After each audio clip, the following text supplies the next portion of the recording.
नमस्कार. आज आपण जाणून घेऊया हायपरट्रॉफिक कार्डिओमायोपॅथी विषयी. तुम्ही असं ऐकलं असेल, की तुमच्या आजूबाजूला कोणाची डेथ झाली आणि त्यांना असं सांगण्यात आलं, की बाबा यांना हार्ट अटॅक नव्हता, पण हार्टच्या मसल्सचा प्रॉब्लेम होता.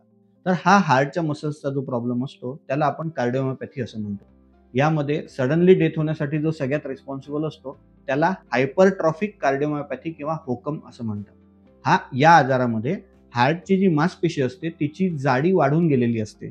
म्हणजे उदाहरणार्थ या हार्टमध्ये हे जर पंपिंग चेंबर आहे, तर याची जी विड्थ आहे, ती नॉर्मली जर 10 मिलीमीटर असेल, तर ती 20 मिलीमीटर झालेली असते आणि त्यामुळे या चेंबरमध्ये प्रॉब्लेम्स क्रिएट होतात. त्यामुळे हार्टची गती जी आहे किंवा हृदयाचे ठोके जे आहेत, ते कमी जास्त होऊन सडन डेथ होण्याची रिस्क असते.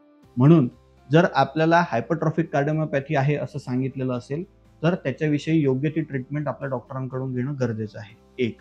दुसरी गोष्ट, जर घरात कोणाला हायपरट्रॉफिक कार्डिओमायोपॅथी डायग्नोज झालेली असेल, तर हा अनुवंशिक आजार राहू शकतो. त्यामुळे घरातील बाकी लोकांचा ईसीजी, इको करून त्यांना तर हा त्रास नाहीये हे बघायला पाहिजे. हे सुद्धा तेवढंच महत्त्वाचं आहे. आणि जर तुम्हाला असा आजार असेल, तर अशा लोकांना स्ट्रेनियस स्पोर्ट्स किंवा स्ट्रेनियस जिम ॲक्टिव्हिटीज या अव्हॉइड करायला पाहिजे, असा सल्ला डॉक्टरांकडून नेहमीच दिला जातो.